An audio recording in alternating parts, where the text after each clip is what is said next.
ওই সময় মা বাবা যদি দাঁড়ায়, সন্তান রে আমি তোর বাবা, তোর তৃষ্ণার্ত অবস্থায় থেকে পানি লইয়া দাঁড়াইছি। মা যদি বলে তখন আপনি পানি নিয়ে দাঁড়াইলাম, বাবা না মিস্টার ইবলিস, আটো জোরে কন্যা, মার সুরত ধরে বাবার সুরত ধরে শয়তান বলে শেষ ঘাটি তোমাকে আমার রক্ষা করতে হবে, এরপরে তোমার লাগাল আর পাবো না। শয়তান কইরা আমার শেষ ঘাটি, এই জন্য হামলা চালাবে ইমান নষ্ট করার জন্যে। একদিকে যন্ত্রণা, একদিকে শয়তানের ষড়যন্ত্র। যন্ত্রণা তো এমন যন্ত্রণা, আল্লাহর নবী বলেন এমন যন্ত্রণা হবে যে যন্ত্রণা মানুষ সহ্য করা কঠিন হবে। আম্মা জান আয়েশা বলেন, আমি যদিও নবীর এই কথা বিশ্বাস করেছি, কিন্তু আমার ভিতরে ভিতরে বিশ্বাস আল্লাহর নবীর কষ্ট হবে না।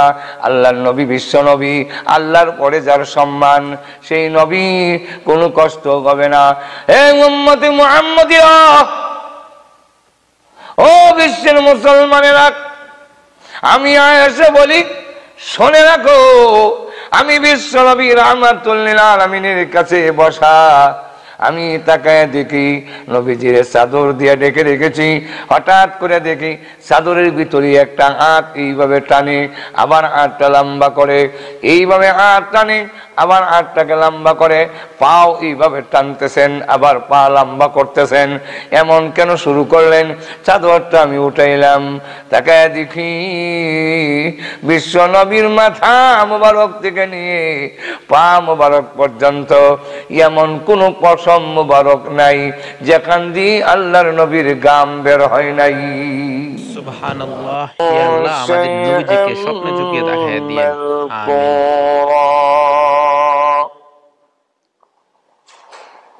إنا خلقنا الإنسان من نطفة أمشاج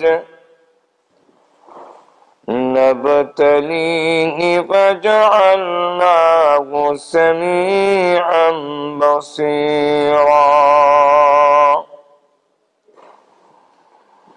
إنا هديناه السبيل إما شاكرا وإما كفورا صدق الله العظيم صلى الله على سيدنا ومولانا محمد وعلى آله وأصحابه وسلم صلى الله على سيدنا ومولانا محمد وعلى آله وأصحابه وسلم. ব্রাইটন এন্ড হোপ দাওয়া ইসলামী অর্গানাইজেশন কর্তৃক আয়োজিত আজকের ওয়াজ মাহফিলে আপনি আমাকে শরীক হওয়ার তৌফিক যে আল্লাহ পাক দান করলেন, শত কাজ কর্ম ব্যস্ততা থাকার পরেও কোরআন হাদিসের আলোচনা শোনার জন্য যে সুযোগ দিয়েছেন, অংশগ্রহণ করার তৌফিক দিয়েছেন, এই জন্য আল্লাহ পাকের দরবারে শুকর আদায় করছি আলহামদুলিল্লাহ। আল্লাহ যার কল্যাণ চান, আল্লাহ যার ভালো চান, আল্লাহ যাদেরকে ভালোবাসেন তাকে নেক কাজ করার মতো, নেক কাজে শরীক হওয়ার মতো তৌফিক দান করেন। তো আল্লাহ রাব্বুল আলামিন যে আমাদেরকে তৌফিক দিয়েছেন, এই জন্য আমাদের উচিত আল্লাহর শুকর গুজার হওয়া, আল্লাহর শুকরিয়া আদায় করা। এই জন্য আমরা আল্লাহ কালিমাতুশ শুকুর, আমাদের জবান দিয়ে শুকুর আদায় করি আলহামদুলিল্লাহ। আমি আপনাদের সামনে পবিত্র কোরআন শরীফের সূরাতুদ দাহর, এই সূরার আরেক নাম সূরাতুল ইনসানও বলা হয়। সূরাতুদ দাহর বা সূরাতুল ইনসানের প্রথম কয়েকখানা আয়াতে কারিমা তেলাওয়াত করেছে। এই আয়াতগুলোকে সামনে রেখে কিছু আলোচনা আপনাদের সামনে পেশ করার চেষ্টা করব। আল্লাহ পাক যেন তৌফিক দান করেন, সকলে বলেন আমিন। আয়াতগুলোর মধ্যে মহান আল্লাহ পাক প্রথমে বলছেন, মানুষের উপরে মানে মানুষের জিন্দেগির উপরে, জীবনের উপরে, লাইফের উপরে একটি লম্বা সময় কি অতিবাহিত হয়নি যে তুমি আলোচনার কোনো বস্তু ছিলে না, আলোচনার কোনো বিষয় ছিল না। আমাদের জিন্দেগি, আমাদের লাইফের মধ্যে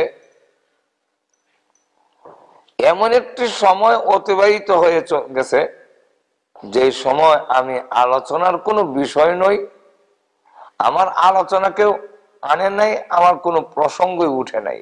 কারণ আমি এমন কোনো উল্লেখযোগ্য বস্তু নয় যার আলোচনা সমাজে হবে, পারিবারিক ভাবে হবে, সামাজিক ভাবে হবে, রাষ্ট্রীয় ভাবে হবে, আন্তর্জাতিক ভাবে আপনি আমার আলোচনা হবে, এমন কোন ব্যক্তিত্ব আমি ছিলাম না। এমন একটি সময় আমাদের অতিবাহিত হয়েছে। সেই সময়টি কোন সময়? মুফাসসিরিনে কেরামরা বলেন, এই সময়টার দুইটা ব্যাখ্যা দিচ্ছেন। এর একটা ব্যাখ্যা হইল, যেদিন থেকে আমি মার গর্ভে গেলাম ওই দিন থেকে আমার জিন্দেগি শুরু হইল, ওইখান থেকে আমার জীবন শুরু। তো সেখান থেকে যদি শুরু হয়, তো মার গর্ভে যাওয়ার পরে 8 মাস হোক, 9 মাস হোক, 10 মাস হোক, এই সময়টার ভিতরে কোনো আলোচনা আমার হয়নি। শুধু এতটুকু আলোচনা হয়েছে যে উমুকের মেয়ে হবে অথবা ছেলে হবে।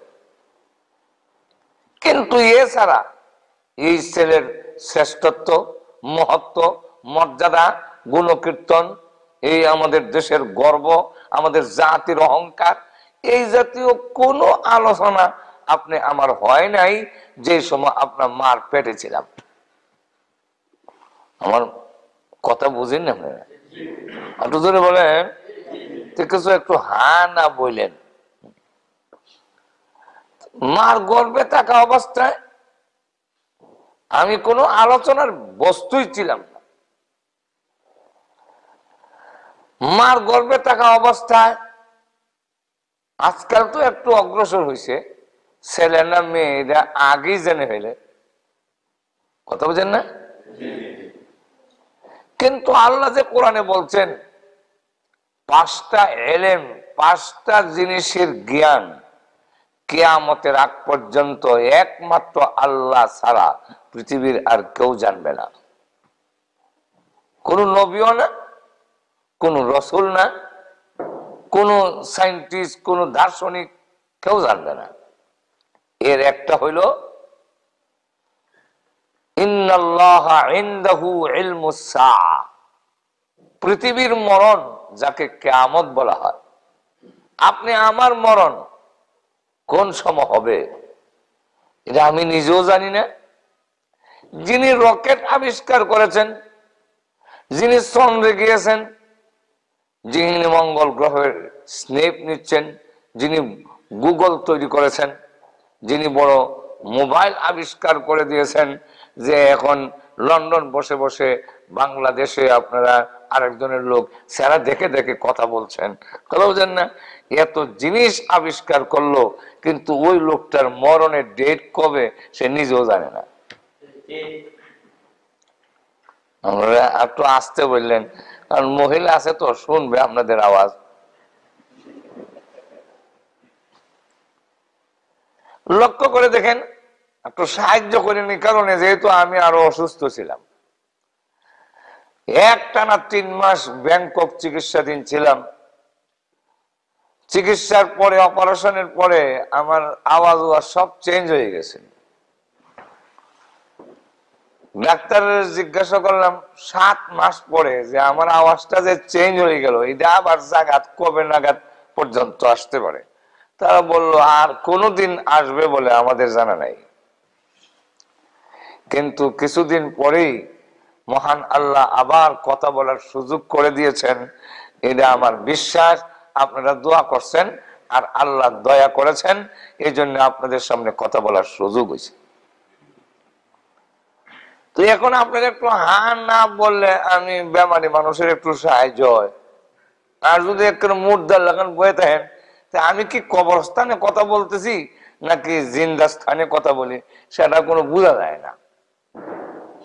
এই জন্যে কিতাবের মধ্যে উল্লেখ করছেন শ্রোতাদের আদবের মধ্যে একটা হলো শ্রোতারা না জি এরকম কিছু বলতে হয়, এতে যিনি বলেন তার বলার একটা উৎসাহ উদ্দীপনা বাড়ে।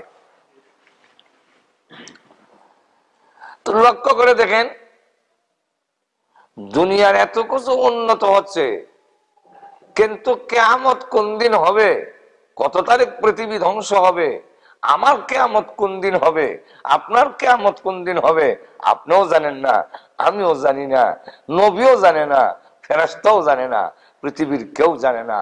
এর একমাত্র জ্ঞান, এর একমাত্র ইলম কার কাছে?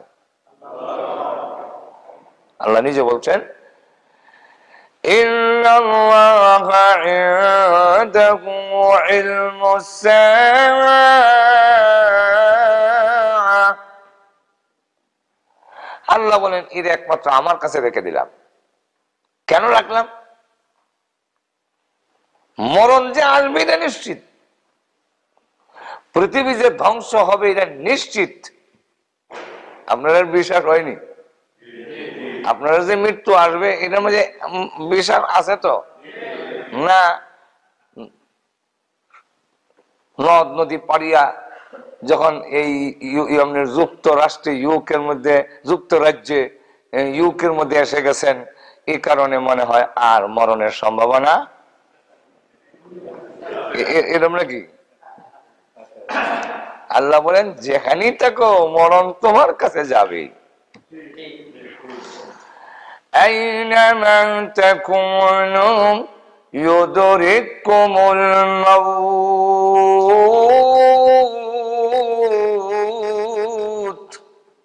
যেখানেই থাকো, শক্ত ঘাটির ভিতরে থাকলেও, নিশ্চিদ্র কোনো বেষ্টনীর ভিতরেও যদি থাকো, মরণ তোমার কাছে যাবেই।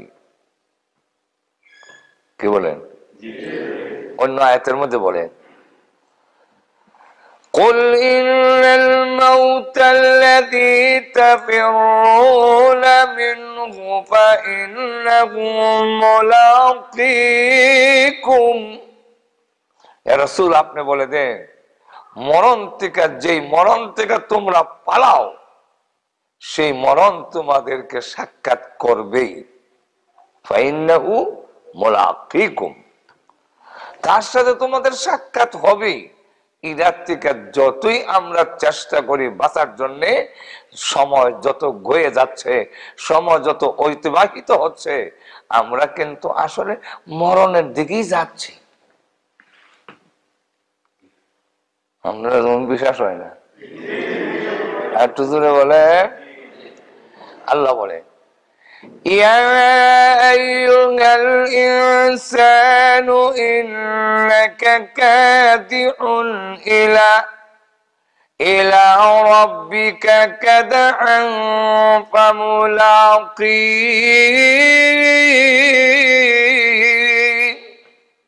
এই পৃথিবীর মানব গোষ্ঠী যত সময় যাচ্ছে, মিনিটে মিনিটে, সেকেন্ডে সেকেন্ডে তুমি কিন্তু আল্লাহর সাক্ষাতের দিকে, মৃত্যুর দিকে দাবিত হচ্ছে। মরণের দিকে যাওয়ার অর্থই হইল আল্লাহর সাক্ষাতের দিকে যাওয়া। জোরে বলেন ঠিক কিনা? আল্লাহর কাছে যাইতে গেলে মৃত্যুবরণ করতে হবে। একটু জোরে কন।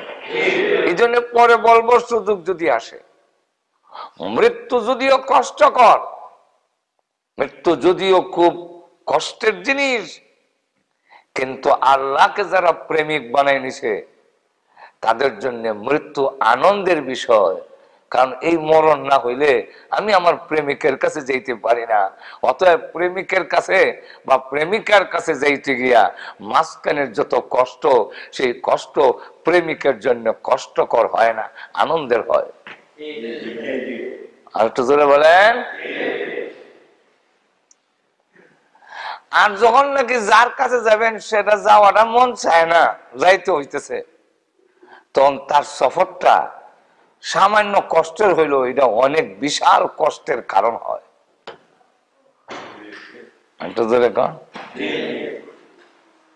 মোট কথা হইল আমাদের মরণ হবেই, বিশ্বাস করেন তো? আপনি ধরে বলেন আমরা মরণ আসবে এরকম না, মরণের দিকে আমরা প্রতি মিনিটে সেকেন্ডে যাচ্ছি সেই দিকে। একটু জোরে কর। ডিরেক্ট এক মেয়ে বিয়া দিছে একবারে কুলঞ্চ, তো দিরাই শহর থেকে এই মেয়ে এই গেল যাইতে চায় না স্বামীর বাড়ি। এখনো বাথরুম থাকার ঘর তেমন উন্নত হয় নাই, খুব কনজাস্ট জায়গা, এখন এই অবস্থায় যাইতে চায় না। তো স্বামী আরেকদিন আসছে তার ওয়াইফকে নেওয়ার জন্য, একটা নৌকা নিয়ে আসছে, ইঞ্জিন চালিত নৌকা। দূরে একটু নৌকাটা রেখে পরে শ্বশুর বাড়িতে এসে খাওয়া দাওয়া করার পরে রাত যখন গভীর হয়ে গেছে, রাত 1টা হয়ে গেছে, তখন লোকজনকে বলতেছে, ওয়াইফরে বলতেছে যে একটু গরম তো দেখা যায়, চলো না একটু নদীর পাড়ে দেয়া, ওই যে আপনার চণ্ডীপুর নদীর পাড়ে হাঁটা, হ্যাঁ চলো একটু নদীর পাড়ে দিয়ে হাঁটি। বউ মনে করছে ঠিক হই, চলো একটু গরম, কেউ যখন নাই মানুষ ঘুমাইয়ে গেছে, আমরা দুইজন একটু হাঁটি। কিছুদিন যাওয়ার পরে স্বামী তারে উঠাইয়া আমরা সিলেটের বাসা ওয়াইসা নৌকা তুলে দিছে। এখন ড্রাইভার ইশারা দিছে ইঞ্জিন স্টার্ট দাও। এখন যেই মাত্র ইঞ্জিন স্টার্ট দিয়া কুলঞ্জের দিকে নৌকা ছেড়ে দিছে স্বামীর বাড়ির দিকে, মহিলা তখন বুঝতে পারছে আমারও তো লই যেতেছে গা, ঠিক না? তখন সঙ্গে সঙ্গে নৌকার যে মাঝখানে থাকে কাঠ, মাঝখানে যে এটা দেখো গুড়া, বুঝেন কেন জানি না, ওই গুড়ার মধ্যে ধইরা স্বামীর বাড়ির দিকে ফিস দিয়া সে বলতেছে যতই তুমি নৌকা চালাও আমি কিন্তু যাব না। আমরা ঘুমাই আছেন, আমার কথা বুঝেননি? সে স্বামীর বাড়ির দিকে ফিস দিয়া আর বাপের বাড়ির দিকে মুখ করে গুড়া শক্ত করে ফেস দিয়া দইরা কয় যতই চালাও আমি যাব না। আমি আপনাদের কাছে জানতে চাই, সে তো বলতেছে যাবে না, কিন্তু যাইতেছে কিনা? আর একটু জোরে বলেন। আচ্ছা সে কি তার স্বামীর বাড়ির দিকে যাবে না যাইতেছে? একটু জোরে কন। যাবে না যাইতেছে? যাইতেছে, যাবে না, সে তো যাইতে আছে, কিন্তু তার চাল চলনে কি বুঝায়? যাইতেছে, যাইতেছে কিভাবে? এটার কারণ হইল যাইতেছে কেমনে? যেই নৌকার মধ্যে সে বসে আছে এই নৌকা তো যাইতেছে, ঠিক কিনা? যেমনি ভাবিক নৌকা চলছে, নৌকা যাচ্ছে, সে যদিও পিছন ফিরে আছে, বাবার বাড়ির দিকে মুখ করে আছে, স্বামীর বাড়ির দিকে পিছন দিকে বসা, শক্ত করে নৌকার গোড়া ধরে আছে, এই অবস্থায়ও সে যাইতেছে কেন? এর কারণ হইল যেই নৌকায় বসা সেই নৌকা কিন্তু যাচ্ছে। ঠিক তেমনি ভাবিক আমাদের মসজিদ মুখী আমাদের মুখ নয়, আমরা আল্লাহর দিকে নয় দুনিয়ার দিকে যদিও মুখ করে আছি, নামাজ নাই, রোজা নাই, আল্লাহর বিধান নাই, বোঝা যায় আমি যাব না, যতই হুজুররা ওয়াজ করুক, যাওয়ার কোনো আমার ইচ্ছা নাই। যখন নাকি চাল চলনে বোঝা যায় যাওয়ার কোনো বাপ দ্বারাই আমাদের শরীরে নাই। কিন্তু আল্লাহ পাক বলেন, ও পৃথিবীর বান্দা বান্দিরা জেনে রাখো, প্রতি সেকেন্ডে আমার দিকে আসতেছো, এর কারণ হলো যে হায়াত নামক নৌকার মধ্যে তুমি বসে আছো, সেই হায়াতটা কিন্তু চাকা ঘুরতেছে। যত সময় যায় ততই তুমি আল্লাহর দিকে, মরণের দিকে চলে যাইতেছো। আমরা ততই যাইতেছি, যেরকম ঠিক কিনা? যদি আমাদের চাল চলন কিন্তু বোঝা যায় না, আমরা যাইতেছি, যেরকম ঠিক না? তাহলে আমরা মরণের দিকে যাব না, যাইতে আছি। বুঝাইতে পারলাম কিনা? আল্লাহ, যাব না, যাইতে আছি। একটু জোরে কন। মৃত্যুবরণ করতেই হবে, কিন্তু কখন করব দুনিয়ার কেউ জানে না, নবীও জানেন না।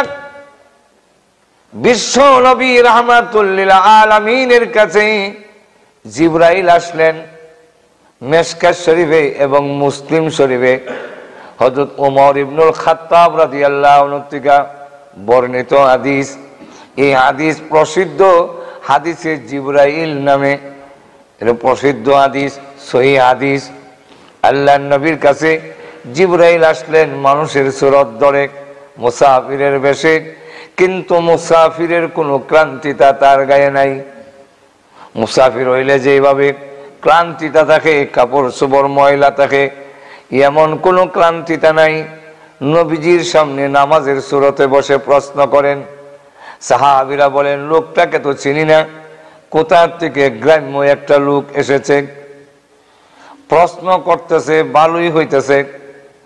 এমন প্রশ্ন করতেছে যেইগুলা নবীর শান মর্যাদার কারণে আমরা প্রশ্ন করতে সাহস পাই না,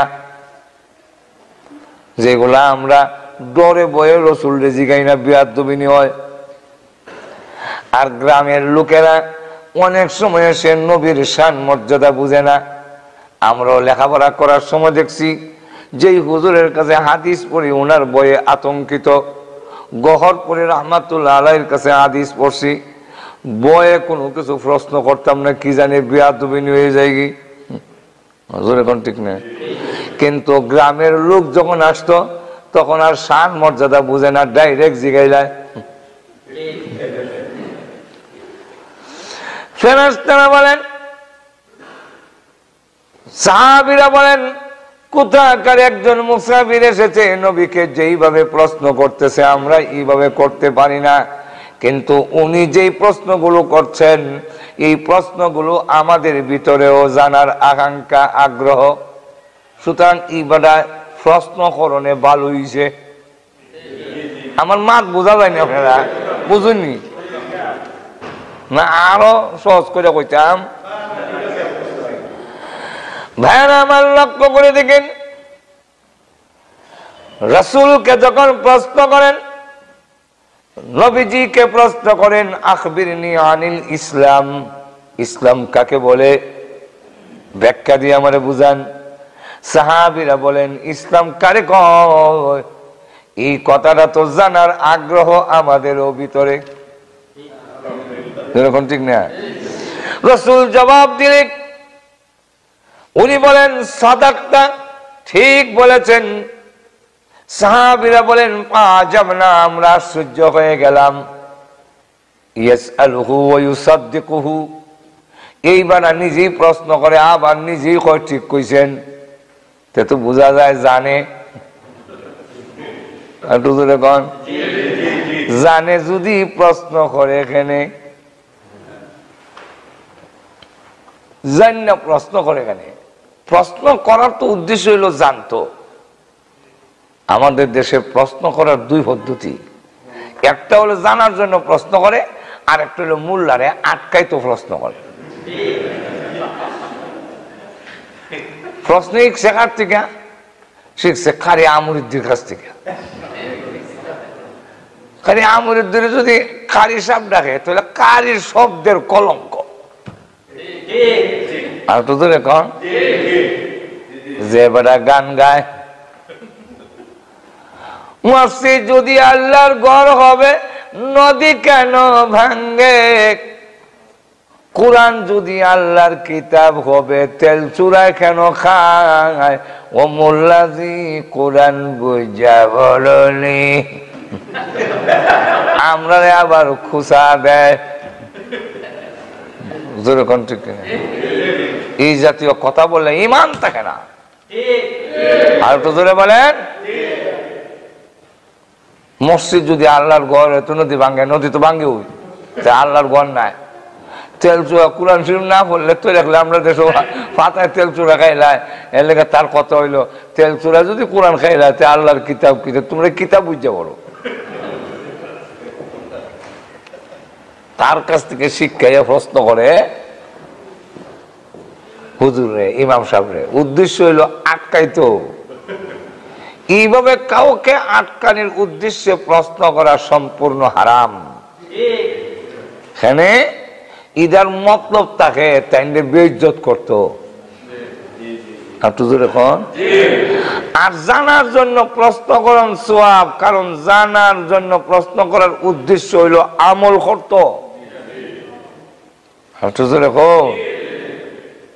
যাক, সব কথা তার কইতাম না, টাইম কম। এখন লক্ষ্য করে দেখেন তো সাহাবীরা কয় আশ্চর্য হইলাম, এই বেটা কই থেকে আইলো? ইয়াসআলুহু ওয়া ইউসাদ্দিকুহু, নিজে সওয়াল করে নিজে আবার সত্যায়ন করে, ঠিক কইছেন চিনি না বেটা রে। রাসূল কিন্তু চিনা বলাইছে। এক পর্যায়ে গিয়ে প্রশ্ন করলেন আখবিরনি আনি সা, ইয়ানে মাতা সা, কিয়ামত যে একটু হইব এটা কোন দিন হইব, কখন হইব?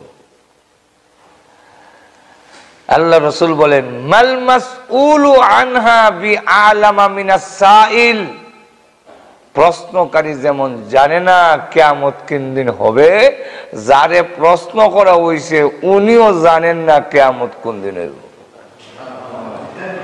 আরো আসতে কইন তাহলে এই হাদিসের দ্বারা আমরা কি বুঝতে পারলাম? রাসূলও জানেন না, জিবরাইলও জানে না। আর একটু ধরে বলেন কেন জানেন না? আল্লাহ জানেন না কেন? আরেক আয়াতে আল্লাহ বলছেন ইল্লাসাআতা আতিয়াতুন আকাদু উখফিহা লিতুজজা কুল্লু নাফসিন বিমা তাসআ। আল্লাহ বলেন কিয়ামত তোমার মৃত্যু অবশ্যম্ভাবী, আনেওয়ালি, আসবেই, কিন্তু তোমাকে জানাইলাম না কেন? না জানার কারণ আমি আল্লাহ তোমাদের প্রতি দয়া করছি। কি দয়া? বলে 24 ঘন্টা যাতে মৃত্যুর জন্য প্রস্তুত থাকতে পারো, এই কারণে মরণে লুগাইয়া রাখছি। আর তো জোরে কইতেন না মরণ লুকায় কেন আল্লাহ দিলেন? জানাইলেন না কেন? কিয়ামত কথা জানাইলেন না কেন? না জানানোর উদ্দেশ্য হলো আমরা মৃত্যুর জন্য প্রস্তুত থাকতাম। জানলে গাফলতি আইব। আর তো জোরে এখন এমনি যে গাফলতি, সিরিয়ালও দিছে না। পৃথিবীতে আসার সময় সিরিয়াল আসেনি নাই বলে আপনার আগে কিন্তু আপনার নাতি আইসেনি, সিরিয়াল নাই কইতা আওয়ার সিরিয়াল আছে। বাপের আগে হুয়াইছে নি দুনিয়ায়, আপনারা এই দিক দিয়ে আইসে মনে হয়। বাবার আগে কোনোদিন হুয়ায়, দাদার আগে কোনোদিন নাতে আয়, কিন্তু যাওয়ার বেলায় কোন সিরিয়াল আছে? একটু দূরে এখন কেন সিরিয়াল নাই? গাফলতি আইব। আওয়ার বেলায় গাফলতি নাই, যাওয়ার বেলায় গাফলতি। যদি দাদার আগে বাপের আগে ছেলে না মারা যায়, বড় ভাইয়ের আগে ছোট ভাই না মরে, এই সিরিয়ালে যদি মরণ লাগে, তো যে বেটার 5 ভাই আছে, বাপ আছে, এত নিশ্চিত মরণ আমার দ্বারে কাছে নাই।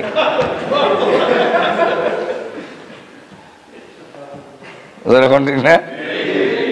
যখন বাপ মরবো, বড় ভাই সাহেব মারা যাইব, এর পরে হইলো ছোট ভাই মাইজুম ভাই সাহেব, এর পরে ছোট ভাই সাহেব, এর পরে আবার কনা ভাই সাহেব, এই সব মারা গিয়া যখন একবারে আমার কাছের যে ভাই তান্ডে যখন জক্কা ধরি লইব, তখন বুঝবো যে আইতাছে আমার দিকে মরণ কাছে আইছে। আল্লাহ বলেন কোন সিরিয়াল রাখলাম না তুমি প্রস্তুত থাকার জন্য। এরপরও আমরা ঠিক করতে পারে না, আর ঠিক করতো কেমনে? এরপরও নামাজ পড়ি না, এরপরে দাঁড়িয়ে রাখি না, এরপরও সুদ ছাড়ি না, এরপরে ঘুষ ছাড়ি না, এরপরে হারাম ছাড়ি না, এরপরে মদ ছাড়ি না, অথচ জানি কোনো সিরিয়াল নাই যে কোনো মুহূর্তে আমার ডাক আসতে পারে। একটু জোরে কন। আল্লাহ বলেন তোমাদের কল্যাণের জন্যই। 1 নম্বর হলো গাফলতি, 2 নম্বর হলো উচ্ছৃঙ্খল। শৃঙ্খলা আইন দিয়েও রাখতে পারবে না। কেমনে? যদি জানিলা হ্যাঁ মরণ অত সালে হইব, 2025 সালের ফেব্রুয়ারির 1 তারিখ আমি মারা যাবো, আমার আল্লাহ জানাই দিছেন ডেট উঠ দিয়া। তো এখন 2000 কত, তো 25 সাল হইলে আর কত সাল বাকি? তো 10 সাল যে মরণ হইতো না এটা তো নিশ্চিত। একটু দূরে বল না। হ্যাঁ, রাস্তা ফারিবার সময় ডাইনে বামে চাইতো না, এমন তো এমনি ডাইনে বামে চায়, সোজা যাওয়া শুরু করবো। বিলাস বেটা তোর উপরে তো লরি আইয়া উঠবো, ও উঠুক তো মরতাম না। এখন ঠিক কিনা? আর এমনি আমরা দেশের একটা সিএনজি তার পিছনে দিয়া আইসা যদি কয় ফট করে ফাল দিয়া সড়কের বাড়ির যায় গিয়া হয় গেছলাম গেরি আজকে কপালে বাঁচাইছে, বাড়ির গিয়া হয় বউর একটা মুরগি সৎকা করো বলে এখানে বলে সাক্ষার তলে হয়ে গেলাম গিয়া সামান্য লেখা চাইছি। হজুর এখন ঠিক কিনা? আমরা দেশও দেখবেন মারামারি লাগলে একটা একটা লাঠি লইয়া অস্ত্র লইয়া ডাকে, আয় হানি মাটো বেটা। হ্যাঁ, এই সময় যদি কেউ বাধা দেয় যাইস না বেটা, মারতে যাবে তোর তো মারতে পারে, তাই না? এই সময় দেখবেন এমন জোর করে মুরাইয়া আপনি ভাও ভাঙিয়ে দিব, চালো মিয়া এর মারি নিতাম, কিন্তু আপনি ছেড়ে দিলে যা, তুই যখন আমার ভাও এখন 10 কদম গিয়ে আর যায় না। সেখানে তার ভিতরে বয় আছে, আমার তো মরণ জানা নাই, আমি যে যেমন মারতাম হে নিয়ে আমারে মারি নাই। আর যখন জানবো 2025 সালের ভিতরে মরবে না, সারা দিরাই মানুষ মিল্লা যদি হেরে গাওয়ায়, তো হে ঠিক আছে ঘটে দাও, মরতাম তো না, উচ্ছৃঙ্খল হয়ে যাবে। জোরে কোন ঠিক কিনা? আমলের মধ্যে গাফলতি আইব, জোরে কোন ঠিক কিনা? আল্লাহ রাব্বুল আলামিন এই জন্য বলেন দুনিয়ার কাউকে জানাইলাম না মরণ কোন দিন আসবে রে বান্দা, আমি আল্লাহ লুকায় রেখে দিয়েছি তোমাকে প্রস্তুত রাখার জন্য, মৃত্যুর জন্য। মৃত্যুর জন্য যদি প্রস্তুত থাকি লাভ কি হবে? আর মৃত্যুর জন্য যদি প্রস্তুত না থাকি তাহলে অসুবিধাটা কি হবে বলবো না? অসুবিধা হইতেছে, তাহলে লাভ কি? আহা, সিলেট থেকে ট্রেনে যাইব চিটাগাং। আচ্ছা, ট্রেনের টিকিট কিতে আগে খাটন লাগেনি নাকি তা গাড়ির উচ্চার টিকিট কাটে? আগে কাটা লাগে। 3 দিন যদি থাকে চিটাগাং, তাহলে বেড়ার কিছু সামান কিছু টাকা পয়সা সাথে নেওয়া লাগবো নি? এদিকে তা চিটাগাং গিয়া জোগাড় করবো নি?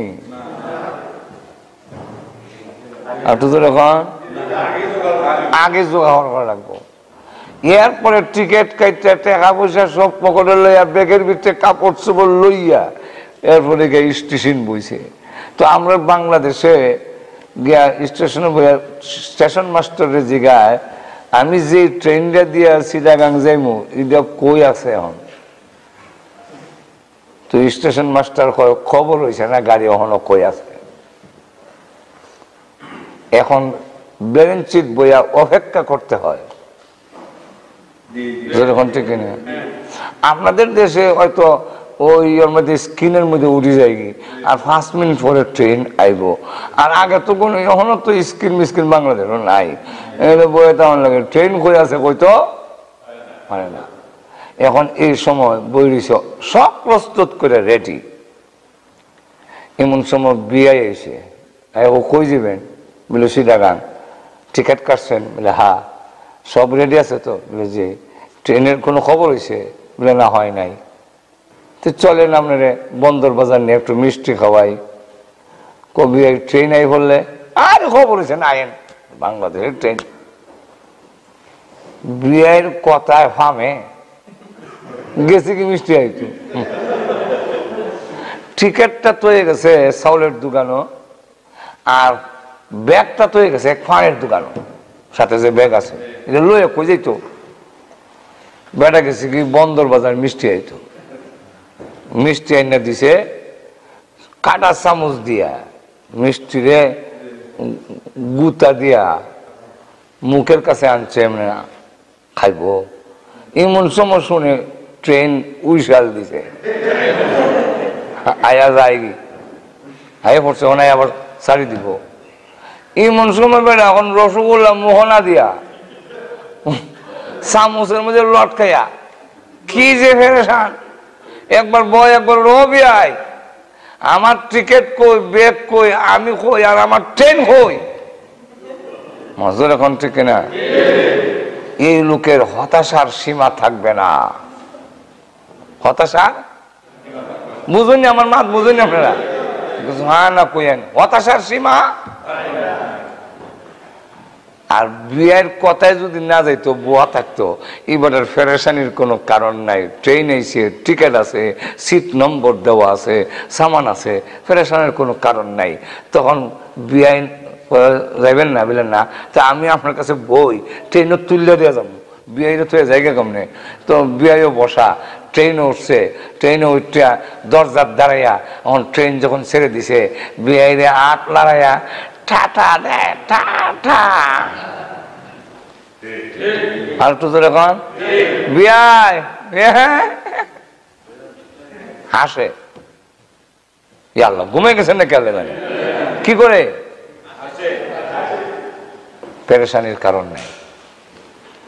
ঠিক তেমনি অভিক আমার আপনার আজরাইলের গাড়ি, মরণের গাড়িটা কোথায় আছে আল্লাহ লুকায় রেখে দিয়েছেন, জানতে দেন নাই।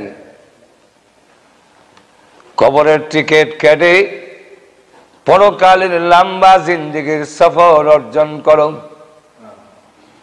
আল্লাহ নবী বলেন আবু যর গফারি রে, ইয়া আবা যরিন জাদ্দিদিস সাফিনাতা ফা ইন্নাল বাহরা আমিক। ওরে আবু যর গফারি, ইমানের নৌকাটাকে মজবুত করে বান। ইমানটাকে নৌকার সঙ্গে তুলনা দিয়ে আল্লাহ নবী বলেন তোমার ইমানের নৌকাটাকে মজবুত করে বাঁধো, কারণ মৃত্যুর সাগর বড় গভীর। ওই সাগরে যখন ঢেউ উঠবে, নৌকা যদি ভাঙ্গা তাকে ভেঙ্গে খান খান হয়ে যাবে, অতুল পানির নিচে তলাইয়া যাবে, পার হতে পারবে না। অনেক বোঝার গাবারি সামান বেশি করে নাও। ইয়া আবা যরিন জাদ্দিদিস সাফিনাতা ফা ইন্নাল বাহরা আমিক ওয়া কাসিরিজ জাদা ফা ইন্নাস সাফরা বাঈদ।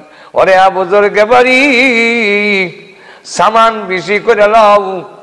এই দুনিয়ার জিন্দেগি আর সেই জিন্দেগি অনেক বেশ কম। কবরের জগতে 40,000 বছর থাকতে হবে, কিয়ামতের মাঠে 50,000 বছর, ফুলতে রাতের ফুল 30,000 বছরের রাস্তা।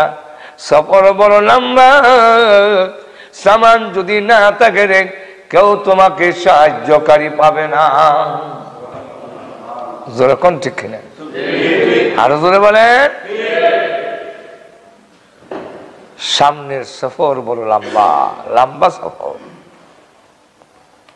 এই ক্ষণিকের জিন্দিগির জন্যই এত। আর তোমার কবরের জিন্দিগির কোনো সামান অর্জন করছো কিনা, কাউকে তো পাবে না। এমন না যে আমার ওয়াইফ যাইব কিছু হেল্প করব, এমন না আমার মা বাপ যাবে আমার সাথে আমার কিছু সাহায্য করবে, এমন না যে আমার ধন সম্পদ যাবে, টাকা পয়সা আমার সাথে যাবে। পৃথিবীর সবচেয়ে বড় বড় লোক যদি বিদায় হয় তাহলে শূন্য হাতে যেতে হয়। বাংলাদেশের সবচাইতে বড় লোক জহিরুল ইসলাম ছিল, তার সম্পদ কি পরিমাণ আছে তার নিজেরই হিসাব নাই। সেই লোকটা 5.5 হাত কাপড় নিয়ে পৃথিবীর থেকে বিদায় হইতে হয়েছে। সুতরাং এর চেয়ে বেশি নেওয়ার কারো কোনো অধিকার নাই, ক্ষমতা নাই। সামান নিয়ে যেতে হবে এখান থেকে। যে সামান নিয়ে যায় না আর নিজেকে বুদ্ধিমান মনে করে, তার চাইতে নির্বোধ আর বেকুফ আল্লাহর জমিনের কেউ হতে পারে না। খলিফা হারুন রশিদের নাম শুনছেন না আপনারা? একটু জোরে কন। তো খলিফা হারুন রশিদের যুগে একজন আল্লাহওয়ালা বুজুর্গ ছিলেন, দুনিয়া থেকে, দুনিয়ার সাথে কোনো সম্পর্ক নাই। সেই লোকটার নাম হলো বাহলুল।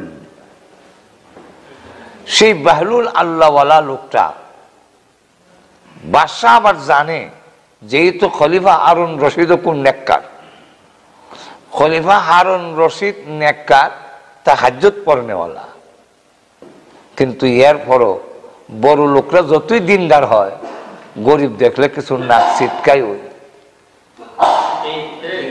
আপনারা রাগ হয়েছেন না? এটা রাগ হয়েছেন আপনারা? দিনদার বড় লোক হইল গরিবরে ভালো জায়গা করে জায়গা দেয় না।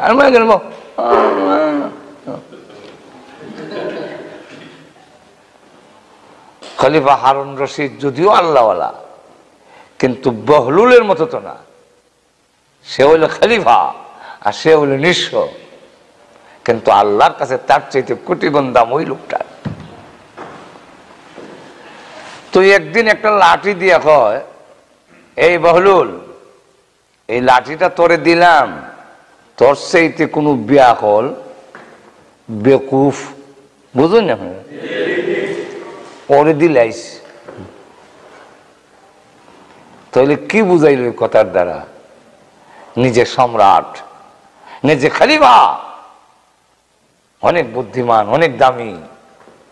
আর ওই দিকে লক্ষ্য করে দেখেন একজন সাধারণ মানে জীবন যাপন করে আল্লাহওয়ালা, কিন্তু লোকটাকে বোঝা যায় যে বেকুফ। তো খলিফা হারুন রশিদের কাছে মাঝে মাঝে যায়, লাঠিটা আছে, লাঠি আছে, কথা বলছেন না? ওই তো এইদিকে তো চেয়ার খালি আছে, চেয়ার তো সামনেও খালি আছে, মাঝখানে খালি রেখে দিয়েছেন। এটার কারণ কিটা? রসুল বইতো না এটা।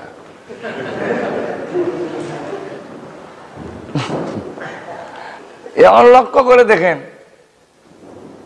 সময় কিন্তু দৌড়ে চলে যাচ্ছে। যখন সময় আইব, টাইম আইব, দৌড় দিবে না আমার থই ওই, বুঝলেন না? তো লক্ষ্য করেন এই লাঠিটা নিয়ে আসা যাওয়া করে। তো বাদশার সাথে যখনই দেখা হয় খলিফা হারুন রশিদ বলেন, কিরে বহলুল, তোর চাইতে আরো ব্যাকল বেকুফ হইছত না? লাঠি যে তোরা তো রয়েছে দেখা যায়, দিলে না কেন? বাহলুল কয়, আমার চাইতে ব্যাকল কেড়ে পাইছি না, এর লেগে দিতেও পারি না। যেদিন খলিফা হারুন রশিদের মরণের সময় গনে এসে ওই সময় কাছে আইয়া বইছে। খলিফা হারুন রশিদ সাহেব মহোদয়, কেমন আছেন? খুব ভালো না রে। ভালো না? কেন ভালো না? যাওয়ার পথে। কোথায় যাচ্ছেন? যাবো না, আখিরাতের দিকে যাচ্ছি। ও আচ্ছা, কবে আইবেন? আপনারা তুমি ঘুম হয়ে যায়, কবে আইবে? আচ্ছা, আখিরাতের গেলে কেউ ফিরে আয়? এটা কি বাহলুল নামে আল্লাহর ওলিয়া জানে না? ওই দেখেন কেমন ব্যাকল। এতদিন তুমি আমাকে ব্যাকল বানাইছো, লাড়ি দিছো ব্যাকল কইয়া, আজকে তুমি যে ব্যাকল এটা প্রমাণ করে দাম। এখন ঠিক না? এখন লক্ষ্য করে দেখেন, আল্লাহ আমরা একটু কষ্ট এই জায়গাটা পূরণ করেন না, একটু কষ্ট হয় না, এত কষ্টের সামনে আইন না, টাকা পয়সা লাগতো না এখানে আইলে, বা এই জায়গাটা পূরণ করে নিলে খারাপ দেওয়া যায় তো। আর মিস্টার ইবলিস এই জায়গাটা বুঝে বুঝে করে। সাল্লাল্লাহু আলা সাইয়্যিদিনা ওয়া মাওলানা মুহাম্মদ ওয়া আলা আলিহি ওয়া আসহাবিহি ওয়া বারিক ওয়া সাল্লিম। আল্লাহুম্মা সাল্লি আলা সাইয়্যিদিনা ওয়া মাওলানা মুহাম্মদ ওয়া আলা আলিহি ওয়া আসহাবিহি ওয়া বারিক ওয়া সাল্লিম। তো লক্ষ্য করে দেখেন,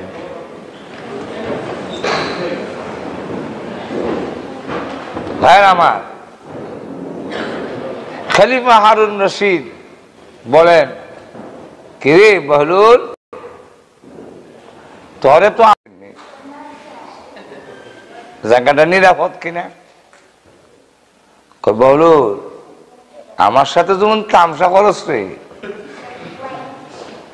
কবর কিতা সিকিউরিটি বাহিনী ফাটাইয়া জায়গা চেক করুন, যা কো যায় না, না যেমন বুঝেন আর কি, বিয়া করতো ব্যাক কল। আচ্ছা যাব না, সেখানে যা থাকবেন, কারণ আপনি একজন খলিফা, আপনার তো বেড বিছনা ভালো হওয়ার দরকার, মাটির তো পড়ে থাকতে পারবেন না। আপনার জন্য কি কোনো বেড বিছনা সেখানে পাঠাইছেন? কত দেখ থাপ্পড় মারুম, কিন্তু আমার সাথে তামসা করস, এখানে কি বেড বিছনা পাঠানোর কোন সুবিধা আছে রে? কো আচ্ছা পাঠানো যায় না, ক না। আচ্ছা আপনি যে খাইবেন, খাওয়া দাওয়ার কোনো ব্যবস্থা সেখানে করছেন তো? কারণ খলিফার খাওয়ান তো সব রুচি হবে না, উন্নত মানের খাবারের ব্যবস্থা করছেন? তো দেখ ঘর থেকে বাইর করে দিমু, তামসা করিস না, দেখা আমার সাথে তামসা করস, পরকালে কি এখানে খাওয়ান দাওয়ান কুর্ম ফুলো ভাগ করে ফাটাবার কোন ব্যবস্থা আছে? এখন কয় খলিফা মহোদয় শোনেন, পৃথিবীতে কোথাও 3 দিনের সফরে যদি খলিফা হারুন রশিদ যায়, সেখানের মাটি উলট পালট করে ফেলে সিকিউরিটি বাহিনী। আমরা আসতে করলাম, বাংলাদেশ থেকে এসে নি খবর জানেন না? আমাদের বাংলাদেশের প্রাইম মিনিস্টার যদি কোথাও যায়, সেখানে কি জানি কোন জঙ্গিবাদে নি বোমা ফুটাইয়া দেয়, এই জানে 1 মাস আগ থেকে খালি উল্লায় ফাল্লায় চেক করতে দেয়। কিন্তু কবরে যে সাপে কামড়াইব, আটু ধরে কন খলিফা হারুন রশিদ 3 দিনের জন্য কোথাও গেলে এলাকা গরম, তোমার টাকার জায়গা কোথায় হবে? সার্কিট হাউসে হবে নাকি 5 স্টার হোটেলে হবে নাকি কোথায় হবে? সব গরম হয়ে গেছে।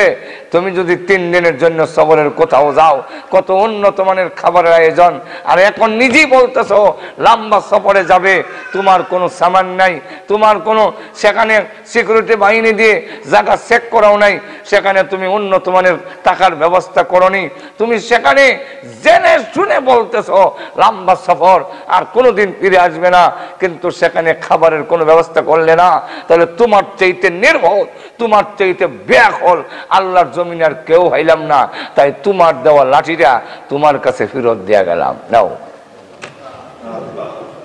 যেরকম ঠিক কিনা? আর একটু যেরকম তোমার যে আমার যে ব্যাকল হইয়া যে লাঠিটা দিস, তার খোঁজা তোমার থেকে আমার থেকে আরো ব্যাকল কেউ পাইলে দিতাম। আজকে বুঝলাম তোমার চাইতে ব্যাকল আর কেউ নাই, নাও। বুঝেন নাই মনে আমার মা? তো আমি বলতেছিলাম মৃত্যুর জন্য প্রস্তুতি গ্রহণ করা, এই জন্য আল্লাহ বলেন এটা আমার কাছে রেখে দিছি, আমি জানাই নাই তোমাদেরকে, বেড়া বেড়ি হও, পুরুষ হও, নারী হও, কাউকে জানাই নাই। কেন? মৃত্যুর জন্য প্রস্তুত থাকো। আর তুই কন ওই সময় মরণের সময় ওই গাড়িটা বড় বিপজ্জনক, এই গাড়ি পার হয়ে যাওয়া বড় কঠিন। নবী ওলি গাউস কুতুবেরা পর্যন্ত কান্দে, প্রভু গো, ঈমান নিয়ে যেন যেতে পারি, তুমি দয়া করো। এর কারণ আল্লাহর যদি দয়া মায়া না হয়, আল্লাহর কসম পৃথিবীর কোন মানুষ ঈমান নিয়ে যাওয়া সম্ভব হবে না। আর তো এরকম কেন সম্ভব হইতো না? এক তো 500 ফেরেশতা আপনাকে আমাকে চাপ দিয়া ধরবে, 500 ফেরেশতা চাপ দিয়া ধরছে যাতে নড়াচড়া করতে না পারি, একজনই যথেষ্ট। এর মধ্যে ভাষ্য বুঝতেছেন নি বিষয়টা? হাসির বিষয় না, কান্নার বিষয়। যেরকম ঠিক কিনা? 500 ফেরেশতা চাপ দিয়া ধরবে আপনি আমাকে। আল্লাহর নবী বলেন, এমন পিপাসা হবে রহমত, তাম পৃথিবীর পানি যদি তোর মুখে ঢেলে দেয় তথাপিও তোমার পানির পিপাসা দূর হবে না। একদল ফেরেশতা ভিতরে ঢুকে যাবে আমার সমস্ত দেহের কানেকশন বিচ্ছিন্ন করার জন্যে। আল্লাহ কুরআনে বলেছেন, ওয়াল্লাযিআতি গারকান ওয়াল্লাশিতাতি নাশতা। নাজিআত শব্দটা নাজউন থেকে তার উৎপত্তি। নাজউন শব্দের অর্থ হইল জোরে খুব শক্তি দিয়ে টান দেওয়ারে আরবিতে নাজউন বলে। নাজিআত দিয়ে হলো সজোরে টাননে ওয়ালা ফেরেশতা বুঝাইছেন। আল্লাহ বলেন, তাদের শপথ করে বলছি আমি আল্লাহ। সুবহানাল্লাহ বলবেন না? আল্লাহ রাব্বুল আলামিন বলেন, আমি আল্লাহ। আমি নিজে বলতেছি, শোনো, যেদিন তোমার রূহ বের করবে সজোরে টান দিবে, ওই যে টাননেওয়ালা ফেরেশতাদের কসম করে বলি, গারকা, গারকুন শব্দের অর্থ হইল আরবি গারকুন, অর্থ হইল ডুব দেওয়া। আল্লাহ রাব্বুল আলামিন বলেন, ফেরেশতারা ডুব দিবে তোমার দেহের ভিতরে। কেন? তোমার দেহের সমস্ত কানেকশন বিচ্ছিন্ন করে দিবে। হাতের সাথে যে লাইন সংযোগ ছিঁড়ে ফেলবে, পায়ের সাথে যে সংযোগ ছিঁড়ে ফেলবে, চোখের সাথে সংযোগ ছিঁড়ে ফেলবে, জবানের সাথে সংযোগ টেনে টেনে সব ছিঁড়ে ফেলবে। আল্লাহ রাব্বুল আলামিন বলেন, সব জোরে টেনে টেনে ডুব দিয়া যখন ছিঁড়তে থাকবে, তখন তামাম পৃথিবীর পানি দিলেও তুমি তখন বুঝবে কত যে কষ্টকর। আল্লাহর নবী বলেন, এমন কষ্টকর, এই কষ্ট থেকে কেউ রেহাই পাবে না। হও নবী, হও ওলি, হও গাউস, হও কুতুব, হও মৌলভী সাহেব, হও ইমাম সাহেব, হও মন্ত্রী সাহেব, হও তুমি পয়সাওয়ালা, কাউকে খাতির করবে না। তখন ডেকে ডেকে বলবে, রে ফেরেশতারা ছেড়ে দে, আমার স্থাবর অস্থাবর সম্পত্তি লন্ডনও আছে আর বাংলাদেশও আছে, সব দিলাম, আমাকে ছেড়ে দাও। ফেরেশতারা বলবে না। আল্লাহ কোরআনে বলছে, কাল্লা ইযা বালাগাতিত তারাকিয়া ওয়া কিলা মান রাক। প্রাণ যখন চলে আসবে কণ্ঠনালীতে, তখন ডেকে ডেকে বলে, আল্লাহ কিলা মান রাক। ফেরেশতারা বলবে অথবা আপনি বলবেন। ফেরেশতারা যদি বলে তাহলে এইভাবে বলবে, কি, এই কিলা মান রাক, তোর এখন কেউ উদ্ধার করবে? বল বল দেখি, বলো দেখি। এখন তুমি না দরকার সরকারি দলের লোকে রইলে, তোমার দলে পুলিশে মন্ত্রী টেলিফোন করছে, দিস ইজ মাই অর্ডার, তখন তোমার ছেড়ে দিছে, এসপি ছেড়ে দিছে। এখন ডাক ডাক কও না, তোমার দিস ইজ মাই অর্ডার কইতো যে আমি দিস ইজ মাই অর্ডার, আমি প্রধানমন্ত্রী বলছি, হ্যাঁ আমার দলের লোক ছেড়ে দাও। ফেরেশতা বলবে দিস ইজ মাই অর্ডার, এখানে চলতো না। আর তো জোরে বলেন, টাকাওয়ালা তুমি, টাকা দাও, টাকা। তাম পৃথিবীর টাকা পয়সা দিলেও দুনিয়াতে তোমাকে টাকা পয়সার কারণে ছেড়ে দিয়েছে। আসামি ধরে লেছে বাংলাদেশও, পুলিশের কানে গিয়া যদি ইসমে আজম ফেরা ফু দেওয়া যায়, আসামি সাইরা দিয়া সরকারে বোঝায় সামান্য গেরে লাগাল হয়েছি না। পুলিশের ইসমে আজম বুঝছেন নি, ঘুষের টাকা। ঠিক না? 50 নাই 1 লাখ দিলে রাজন হত্যার আসামি পুলিশে 12 লক্ষ পাইয়া সৌদি আরব যাওয়ার রাস্তা করে দিলাইছে। আর তো জোরে কম। ফেরেশতারা ডাক দিয়া বলবে, ও আল্লাহর বান্দা বান্দি, এখন বলো পৃথিবীর টাকা পাউন্ড তোমাকে আমার হাত থেকে ছাড়াইতে পারবে না। যেরকম ঠিক কিনা? কে আছে তোমাকে তদবির করবে? এখন আইসা যদি বড় ছেলে আসে, আব্বু আমি আপনার বড় ছেলে ডাক্তার, তো ডাক্তার আমার গিরোটা ছুটাস না, হ্যাঁ এটা সম্ভব না। আর একটা ছেলে আইসে, আব্বু আমি ইঞ্জিনিয়ার, তো ইঞ্জিনিয়ার গিরোটা ছুটাস না, হ্যাঁ এটা সম্ভব না। যেরকম ঠিক কিনা? কেউ ছাড়াতে পারে না। পানি দিবে, পানি দেওয়া নিষেধ। যখন চাকরা শুরু হয়ে যায় তখন পানি দেওয়া নিষেধ। পানি দিয়েন না, বেটার আরো কষ্ট হয়। পানি তো ভিতরে যায় না, গলার মধ্যে আরো গিরো লাগে, এই জন্য পানি দেওয়ার নাই। একমাত্র পথ, ওই সময় যদি কানের কাছে এসে বলে, সন্তান যদি এমন তরে করে থাকেন আপনার কাছে সূরা ইয়াসিন সহি শুদ্ধ করে পড়তে পারে, ওরা যখন এসে কানের কাছে পড়ে, ইয়াসিন ওয়াল কুরআনিল হাকীম ইন্নাকা লামিনাল মুরসালিন। আল্লাহর নবী তখন ডাক দিয়া বলেন, আল্লাহ রাব্বুল আলামিন ফেরেশতাদেরকে লক্ষ্য করে বলেন, ফেরেশতারা রে, আমার বান্দার কানের কাছে সূরা ইয়াসিন তেলাওয়াত করতেছে, এই সূরা ইয়াসিনের তেলাওয়াতের বরকতে আমি আল্লাহ আমার বান্দার মরণের কষ্ট মাফ করে দিলাম। লক্ষ্য করে দেখেন, একমাত্র ওই সময় এক তো 500 ফেরেশতা চাপ দিয়া ধরে রাখছে, 500 ফেরেশতা আপনাকে চাপ দিয়ে ধরছে। 2 নম্বরটা হইল যে আপনার যখন নাকি এমন পিপাসা, তাকায় দেখেন আব্বা, যে আব্বা আপনার আগে দুনিয়ার থেকে বিদায় হয়ে গেছেন, ওই আব্বা খাড়া। মা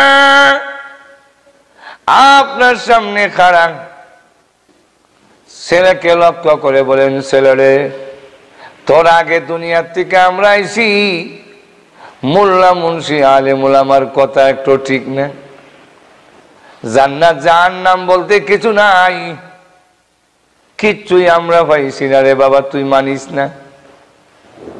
পানির গ্লাস নিয়ে দাঁড়াই রয়েছে, তখন আপনি মনে করবেন আমার আব্বা তো আমারে ধোঁকা দিবে না, আমার মা আমাকে ধোঁকা দিবে না। মা কোনোদিন সন্তানরে ধোঁকা দেয় না। আমার মা যখন বলে আখিরাতের কিছুই নাই, আমার বাবা যখন বলে মরার পরে কিছুই নাই, তাহলে এটা সঠিক এটা মিথ্যা হতে পারে না। যারা এত বৎসরের 12 বৎসর 13 বৎসর এক একজন আলিমের কাছ থেকে দেখে, বুজুর্গানের দিন থেকে দেখে দেখে আমল শিখছে, ইন্টারনেটের কথায় যারা মুহূর্তের মধ্যে আমল বদলা যায়, এরার ইমান কত দুর্বল, মরণের সময় যখন এইভাবে কইব কতটুকু টিকা থাকবো, কইব ঠিক হই। আর তো এখন সারা জীবন আমল এইভাবে চললেইছে। আজ থেকে 1500 বছর আগ থেকে নাভির নিচে হাত বান্ধা হানাফি মাযহাব মতে নামাজ পড়ে আসছে। সারা বিশ্বের মধ্যে বর্তমানে যদি 170 কোটি মুসলমান হয়ে থাকে, 170 কোটি মুসলমানের মধ্যে 100 কোটি হইল হানাফি মাযহাবের ব্যাখ্যা অনুযায়ী নামাজ পড়ে। নাভির নিচে হাত বান্ধনের দল 100 কোটি, আর বাকি সব মিললে হইল 70 কোটি। আল্লাহ ঘুমাই গেছেন গাড়ি বিশাল হয় না? আচ্ছা এখন যত মুসলমান সংখ্যা তৈল বেশি ভারত, পাকিস্তান, বাংলাদেশ, আফগানিস্তান, এই জায়গার মধ্যে, এই জায়গার মধ্যে যা মুসলমান আছে, এই মুসলমান আর পৃথিবীর কোথায় পাবেন? তো এখন লক্ষ্য করে দেখেন 100 কোটি মুসলমান নামাজ এখানে পড়তেছে।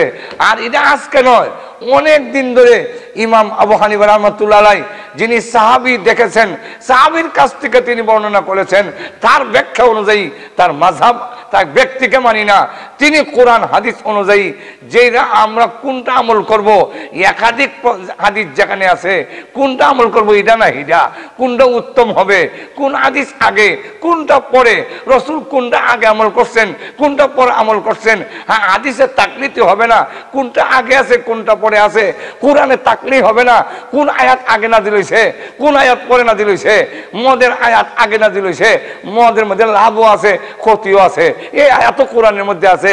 মদের আয়াত নাযিল হইছে যে মদ খাইতে পারবা, কিন্তু নেশাগ্রস্ত অবস্থায় নামাজে যাইতে তারা, এই কথা, এই আয়াতও কোরআন শরীফের মধ্যে আছে। এরপরে এরপরের আয়াত কোনটা, এই আয়াত কোনটা, এই আয়াতের হুকুম আছে কি নাই, এগুলা যারা বুঝে তাদের ব্যাখ্যা অনুযায়ী আমল করতে হবে। কোরআনের তাকলিদ তো আমল করা যাবে না, হাদিসের তাকলিদ আমল করা যাবে না। কোনটা আমল করতে হবে কোনটা করতে হবে না, এটা মুস্তাহিদিন ইমামরা ব্যাখ্যা দিয়ে আমাদের সামনে বুঝাই দিয়েছেন। আর তো এখন আমরা ইমাম আবু হানিফাকে মানি না, আমরা বুঝাই আল্লাহর হুকুম বাদ দিয়ে তুমি ইমাম আবু হানিফার হুকুম মান থাকে না। আমরা আল্লাহর হুকুম মানি, নবীর তরিকা মানি, কিন্তু আমরা যেটা জানি না আবু হানিফার ব্যাখ্যা কোরআন হাদিস অনুযায়ী যে ব্যাখ্যা দিচ্ছেন সেই ব্যাখ্যাটা মানি। একটু জোরে কর না, এটা ছাড়া তো আপনি আমল করতে পারবেন না। কোরআনে থাকলে আমল করবেন, তো কোরআনে তো নিশা মদ খাইয়া নিশা অবস্থায় নামাজের কাছে যাও না, এটা তো আছে। কোরআনে তো আছে শক্তি সামর্থ্য থাকলেও রোজা না রেখা ফিদিয়া দিলেও, এটা তো কোরআন আছে। তো রমজান মাস রোজা না রেখে জোয়ান বেড়া কিছু টেহা মিসকিন দিয়ে দিলেন, ঘুমাই গেছে নাকি দিলেন? কোরআন আছে, কোরআনে আছে, হাদিসে আছে কইলে বুঝি দেখতে হবে না হাদিস কোনটা আগে কোনটা পরে। হাদিসের মধ্যে আছে আগে ইসলামের প্রাথমিক যুগে নামাজের মধ্যে মাত্র একজনে জিগাইতো আসসালামু আলাইকুম, এবারে নামাজ ওয়ালাইকুম সালাম, নামাজ কয় রাকাত হইছে? 2 রাকাত হইছে। ইয়া আল্লাহ, ঘুমাই গেছেন নাকি? কয় রাকাত হইছে? নামাজে তাকে মাথে। এখন যদি আপনি আহলে হাদিস হন, এই জাতের কিছু লোক আছে এখনো মাথে, এখন হাদিসও আছে, কিতা টেলিফোন আইছে নামাজও আইসে ওরে বাইর করে দেখে নামাজও ত্যাগ করি। কাল্লিম বাদিন আনাফিস সালাহ পরে মাতিছে অনেক নামাজও, তারপরে মাইতে কিতা অর্থ তুই তো মা দিলেই সৎ। এই জাতের আরবি লোকরে যদি ফলো করেন বলে তাই না আরবি জানে, তাহলে অবস্থাটা কি দিব? সেরকম ঠিক কিনা? মাযহাবের ইমামদের ব্যাখ্যা ছাড়া কোরআন হাদিস মানার মতো অবস্থাই আমাদের নাই, মানতেই হবে তাদেরকে। আর তো জোরে কম। যাই হোক, এইগুলা আজকে নামাজ চলছে, এইভাবে নামাজ খালি আমি একলা বলি না, আপনি বলেন না। এই নামাজ বাংলাদেশের দিকে লক্ষ্য করলে দেখবেন সিলেটের সবচেয়ে বড় আলেম মুসাইর সাহেব বায়ামপুরি এইভাবে নামাজ পড়ছেন, আপনার শেখে কোরিয়া এইভাবে নামাজ পড়ছেন, আপনার দিনের এলাকার আব্দুল হক গাজীনগরী এইভাবে নামাজ পড়ছেন, আমাদের নুরুদ্দিন গহরপুরি এইভাবে নামাজ পড়ছেন, শেখ বরুণী এইভাবে নামাজ পড়ছেন, আমাদের ব্রাহ্মণবাড়িয়ার বিশ্ববিখ্যাত আলেম ফখর বাঙ্গাল যার উপাধি তিনি এইভাবে নামাজ পড়ছেন, এইভাবে আমাদের হাফিজ চৌধুরী এইভাবে নামাজ পড়ছেন, শামসুল হক ফরিদপুরি এইভাবে নামাজ পড়ছেন, এইভাবে সমস্ত উলামায়ে কেরাম এইভাবে নামাজ পড়ছেন। এরা সকলের নামাজ হয় না, আর তুমি হঠাৎ করে নতুন নামাজ লইয়া কারিস, তাহলে তুমি উম্মতের মধ্যে ফেরেশতা সৃষ্টিকারী ছাড়া আর কিচ্ছুই হতে পারো না। আর একটু জোরে কন, তোমার কথার দ্বারা কতজন মানুষের নামাজ বাদ যায়? তোমার আল্লাহ পাঠাইছে নামাজ বাদ দিবে লেগা। যারা নামাজ পড়ে না এদের সম্বন্ধে কোনো কথা নাই। এক শ্রেণী আছে এখন বর্তমানে, কার নামাজ হয় না, কেন আমিন আসতে কইলো, কেন হাত নাভির নিচে বানলো, এদের নামাজ হয় না। এদের বিরুদ্ধে ফতোয়া দেওয়ার পেছনে আছে, এরা আসলে উম্মতের কল্যাণের জন্য নয়, উম্মতের মধ্যে বিভ্রান্তি সৃষ্টি করার জন্য অন্যরা পয়সা খাইয়া এই কাম করতেছে। এত লোকের গুলো 100 কোটি মানুষের নামাজ বাদ দিয়েছো তুমি ইন্টারনেটও বইয়া। আর আপনিও কই বেটার ছিলেন না, বাপদাদার নাম নাই সানমুল্লার বিয়াই, আপনিও কইলেন বলে হি বেটার কথা ওই না ঠিক ওই সবের নামাজ ভুল, আর নো নাইছি মাজুর এখন ঠিক কিনা হে ওখান থেকে ঠ্যাং 2 দিন ছাড়ায়া আর চলবো না, খার হয়েছে যে এটার নাম খারা হয় মাজুর এখন ঠিক কিনা। যাক, এখন এই কথাগুলো বলার টাইম নাই, চাপ জড়ো না। অসুবিধা হইতেছে না আপনারা? অসুবিধা হইতেছে? অসুবিধা হইলে শেষ করে লইতাম। তাহলে এখন লক্ষ্য করে দেখেন আল্লাহ রাব্বুল আলামিন বলেন, একটু জোরে কর না, সেই মরণের যন্ত্রণার গাঠিটা অত্যন্ত বিপজ্জনক। জোরে কোন ঠিক কিনা? সেই বিপদটার সময় চাইনি যে বিপদের গাঠির মধ্যে আল্লাহর রহমত হোক। এত জোরে কোন। আমার বিশ্বাস নাই এটা ইসলামের এই নির্দেশ। আল্লাহর দয়া না হইলে ঈমান নিয়ে যাইতে পারবো না। জোরে কোন ঠিক কিনা? আল্লাহর দয়া না হইলে কোন ওলি আউলিয়াও ঈমান নিয়ে যেতে পারবে না। জোরে কোন ঠিক কিনা? তাহলে মরণের গাটি ঈমান নিয়ে যদি যাইতে না পারি সারা জিন্দেগি বরবাদ হয়ে যাবে। আপনারা চাননি মরণের গাটিটা ঈমান নিয়ে পার হইতে? একটু জোরে কোন। আল্লাহর দয়া মায়া হোক, এটা আপনারা চাননি? আল্লাহর দয়া মায়া কার প্রতি হবে? নবীজি আরেক হাদিসের মধ্যে বলেন, তামুতুনা কামা তাহইয়াউন ওয়া তুশরুনা কামা তামুতুন।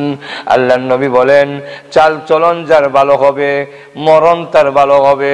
অর্থাৎ যেই লোকটা তার চাল চলনটাকে আল্লাহর হুকুম নবীজির তরিকা অনুযায়ী জীবনটাকে চালাবে, আল্লাহ রাব্বুল আলামিন মরণের সময় তাদের প্রতি দয়া মায়া করে তাদের জবান দিয়ে আল্লাহ কালিমা লা ইলাহা ইল্লাল্লাহু মুহাম্মাদুর রাসূলুল্লাহ, এই কালিমা তার জবান দিয়ে আল্লাহ বের করে দিবেন। আটু তো দেখো সুবহানাল্লাহ। সুতরাং সেই মরণটা তখন তার জন্য আসান হবে। এইভাবে আল্লাহ তাকে রক্ষা করবেন, আল্লাহ তাকে রক্ষা করবেন, নাহলে রক্ষা পাওয়া শয়তান থেকে রক্ষা পাওয়াটা কঠিন হবে। আল্লাহ কেমনে রক্ষা করবেন? বলে আমার বান্দা সারাটা জীবন এত কষ্টের মাঝখানে প্রচন্ড শীত উপেক্ষা করল, সারা রাত 12টা পর্যন্ত ডিউটি করে টেকুর থেকে আইয়া রাত 12টা বেজেছে আত্মুখ দইতে দইতে, এরপরে আবার ঘুমাইছে কদ্দুর, ঘুমাই আবার ফজরের নামাজ হাজির হওয়া খুব কষ্টকর, অথবা ফজরের নামাজ না ঘুমাইয়া হাজির হয়েছে। যেরকম ঠিক না? আবার এই টাইমটার মধ্যে যে টাইমটা কত বাকি আছে, অনেক ফজর নামাজ পড়ে ঘুমা মনে, তখন কিতা করতাম বলে অন টেলিভিশনটা দেখি তো, চ্যানেল ম্যানেল দেখি তো, চ্যানেলের আকাম কুকাম দেখতে দেখতে রাত ফুয়াইয়া ফজর নামাজ পড়িয়া লাভ কুদ্দুর লয়ে গেছেন মসজিদ। ঠিক না? বালা কাম করতে গিয়ে মাঝখানে যে বাদ কাম চলছে,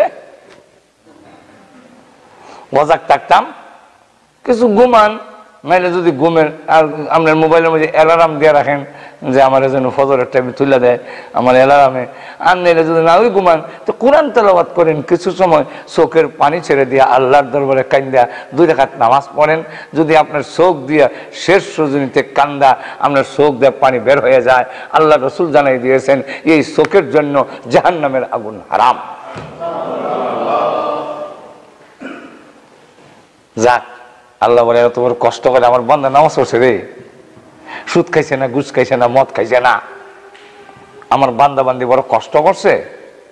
তো তার কানের কাছে কেন করছে? আমার মহব্বতে করছে। তো তার কানের কাছে বলো ফেরেশতা, আমি আল্লাহ তারে সালাম দিছি। একটু জোরে বলেন না, সালামুন কওলাম মির রাব্বির রাহিম।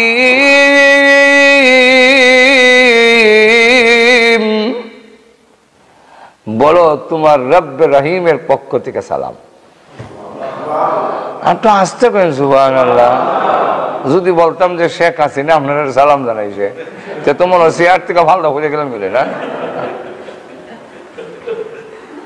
কামল হাকিমিন আল্লাহ সালাম দিব, এর থেকে মুমিনের বড় আর কি আনন্দের হতে পারে? জোরে কণ্ঠে খেনা। আমার বান্দা শয়তানের এই জালো যাতে আবদ্ধ না হয়, এই ফেরেশতারা তার চোখের সামনে জান্নাত তুলে ধরে রাখে। তো জান্নাত যখন তুলে ধরে রাখবে, জান্নাত যখন দেখবে, আর জান্নাত দেখতে গিয়া জান্নাত চোখের সামনে শয়তানের ফানিমুনি এটা তো সব এখন সব সাইডে যাও, আর জান্নাত চোখের সামনে হুর ও গিলমানরা, হুর পরীরা মুস্কি হাসি দিয়া সর্বতের গ্যালাস লইয়া হয়, আসো। সুবহানাল্লাহ বলবেন না? সর্বতের গ্যালাস লইয়া ওটা শয়তানের আর মা বাবার ফানি চোর ধরছে যে শয়তান মা বাবার, ইটার খেয়াল থাকবে না। আল্লাহ কোরআনে বলছেন, وَأَبْشِرُوا بِالْجَنَّةِ الَّتِي كُنتُمْ تُوعَدُونَ।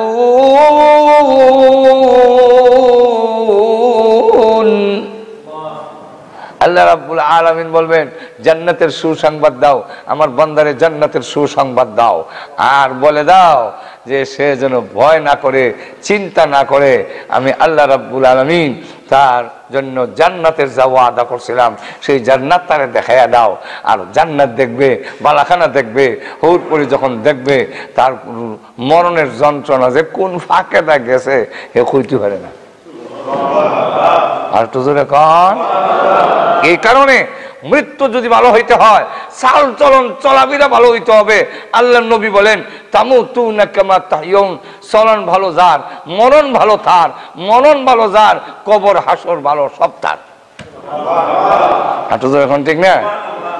আর যদি আমি চাল চলন উল্টা পাল্টা করি, তখন এইভাবে যখন ফেরেশতারা আর মুমিন ইমানদারের জন্য জান্নাত থেকে তো রেশমি কাপড়ের সুঘ্রাণযুক্ত কাপড় নিয়ে আসে, আর রুডা বের করে যখন ফুটলা বাঁধে সুঘ্রাণে মুখরিত হয়ে যায়, আর আসমানের দিকে যখন নিয়ে যায় রু, তখন ফেরেশতারা মারহাবা মারহাবা ধন্যবাদ দিতে থাকে, সুঘ্রাণে মুখরিত হয়ে গেছে, নেককারে রু আইছে রে, নেককারে রু আইছে। আর বদকারে যখন রু বের করতে যায়, তখন ফেরেশতারা তাকে আল্লাহু আকবার তার কাছে যখন দুর্গন্ধ কাপড় নিয়ে আসে, আর সেই কাপড় নিয়ে এসে বলে হে আল্লাহর নাফরমান, হে আল্লাহর নিমক হারাম, বের হয়ে আয়, বের হয়ে আয়। বের হইতে চায় না, তখন টেনে হেঁচড়ে তাকে যখন বের করে, এই অবস্থায় তার কাপড়ের মধ্যে মানে ইয়ে করে গাঁটটি বাঁধে, দুর্গন্ধে মুখরিত হয়ে তোমরা প্রস্তুত রাখার জন্য আমলের মধ্যে নামাজ পড়িয়া, রোজা রেখা, সুদ ঘুষ চাইরা, দাড়ি রেখা, টুপি পাঞ্জাবি লাগাইয়া মৃত্যুর জন্য প্রস্তুত থাকো। কাফনের কাপড় ফরানোর আগে আগে তুমি বাইল হয়ে যাও কি? আচ্ছা ধরে কন, একদিন মোল্লার পোশাক তোমার পরতে হবে, ফ্যান কোট শার্ট ইটা লইয়া যাইতে না। আচ্ছা ধরে কন না, আরো জোরে কোট ফ্যান টাই গলার মধ্যে লাগাইয়া দিলে তো কবর ফেরাস্তা এটা দইরা হ্যাঁ চাই নিব বলে রশি একটা হয়েছি আরে তারপরে লক্ষ্য করে দেখেন, মরার আগে যদি বাইল না হন সোজা অন লাগবই, কিন্তু আগে বাগে সুযোগ হয়ে গেলি গা একটু জোরে কর না আল্লাহ এক বিট আল্লাহ কি দেবো আমি আর বউ মরি গেছি না এক বেটা এক বেটা আর বউ উল্টা বেটা যদি কয় উত্তর বউ দক্ষিণ বেটা যদি কয় মাথাত কাপড় দেয় বেশি করলে কাপড় ফালাই দিন এমন উল্লা ফাল্লা বউ লিয়া চলছে। তো একদিন বেটা খেতে কাজ করে তার শালা আইসে খেতের কাছে গিয়া দুলাভাইয়ের কাছে দুলাভাই আফারে নেবার লেগে আসলাম কো বাইরে আর বাড়িতে যাইস না হন কারণ নেবার লেগে যাইস ই কতটি কইস না আমার ওখান কাম কাজ ওখান গেলে তো সমস্যা তো তুই যাই গিয়ে আর বাইর যাইস না গেলে আমি আটকাই দিতাম না আমি লয়ে যাই মনে যা এখন যাই গিয়া খাম শেষ হইলে আমি লয়ে যাই মনে আর তোর বোন যে মিজাজের যদি খোঁজ গিয়ে নিবার লেগেছে আমার কথার মান তো দৌড়লে নিব কিন্তু আমার তখন কাম কাজের সময় আচ্ছাতে দুলাভাই জায়গা সারা বুঝে জায়গায় দিয়ে বইনে দেখে লাইছে আমার বায়া আইসি ইগেন থেকে বিদায় করলো ওখানে তোমার নিবার লেগে আইসি তো আমি জায়গা অনেকটা মাঝখানে একটা নদী আছে হতেন না নদীর বাড়ি তো কেমনে একটা বড়ের বলদ লইছে সাথে যে এটা নদী ছেড়ে দিলে লেজটা ধরে রাখবো আর বলদের লেজ ধরে ধরে নদী হরে যাবে তো বলদ দিয়া যখন ছুটছে বেটা তো ঠারবে বাড়ি আমার বলদ লইয়া যায় কি তো যাক বেটাও দৌড় লইছে পিছিয়ে দৌড়তে দৌড়তে গিয়া দেখেন না গাঙ্গ ফুরিয়ে গেছি তখন যখন ফুরিয়ে গেছি তখন কইলা হারি আমার বউটা তো মরবো হন মায়া তো আছে বউর লেগে উল্লে পাল্লা করলো তখন কইলো যে আচ্ছা যাক ঠিক আছে যাও কি যখন যাও কি তো লেজটা ধরে রেখো স্রোত আছে নাহলে বললাম সারিয়ে ফেস লাগিয়া মরি যাবে কি এমনি তুমি যখন কইছো তার ধরতাম না সাইড তখন শাড়ি দিছে মনে শাড়ির মধ্যে ফেস লাগিয়া অকর হানি তলে গিয়া মইরিয়া স্রোতে ভাসা গেছে কি স্রোত যায় পশ্চিম দিকে হ্যাঁ তালাশ করে পূব দিকে তো লোকের যে নদীর পাড়ে আটক কি তালাশ করো আমার বউর লাশটা তালাশ করি বলে বউর লাশ তালাশ করো এটা কি স্রোতের উল্টা যাইবো এটা তো বাইরে যাইবো পশ্চিম দিকে তালাশ করো বলে না রে ভাই এটা সারা জীবনে উল্টা গেছে এর লেগে উল্টা তালাশ করি এটার উল্টা তালাশ করি বুঝলে দেখো জিতা থাকতে উল্টা যায় মরেলে বাইটেল যায় মরেলে তো এবার গেছে গিয়া দেয় ঠিক ওই বাড়ির এক জায়গায় মুঝে লাশ আটকেছে তখন লাশটা তুললা বউর দ্বারে খান দেওয়ার কয় বাইটেলে তো বাইটেলে জিতা থাকতে আর বাইটেলে না ময়রা বাইটেলে আমরাও তো বাইটে যদি ময়রা সাইয়া বাইটতে চাই এই বাইটটা নিয়ে গিয়া কোনো ফায়দা হবে না। আল্লাহ পাক আমাদের সকলকে তৌফিক দান করুন সকলে জোরে সোরে বলেন আমিন ওয়া আখিরু দাওয়ানা আলহামদুলিল্লাহ রাব্বিল আলামিন। আর কোনো কিছু আসেনি আপনার সাইটটা তো বাজি গেছে এলাকার দেরি করেন যায় না জি দুরূদ শরীফ পড়ি আল্লাহুম্মা সাল্লি আলা সাইয়্যিদিনা মাওলানা মুহাম্মদ ওয়া আলা আলিহি ওয়া আসহাবিহি ওয়া বারিক ওয়া সাল্লিম আস্তাগফিরুল্লাহ রাব্বি মিন কুল্লি যামবি ওয়া আতুবু ইলাইহি লা হাওলা ওয়া লা কুওয়াতা ইল্লা বিল্লাহিল আলিয়্যিল আযীম। আলহামদুলিল্লাহ। ربنا ظلمنا أنفسنا وإن لم تغفر لنا وترحمنا لنكونن من الخاسرين ربنا هب لنا من أزواجنا وذرياتنا قرة أعين واجعلنا للمتقين إماما ربنا اغفر لنا ولوالدينا رب ارحمهما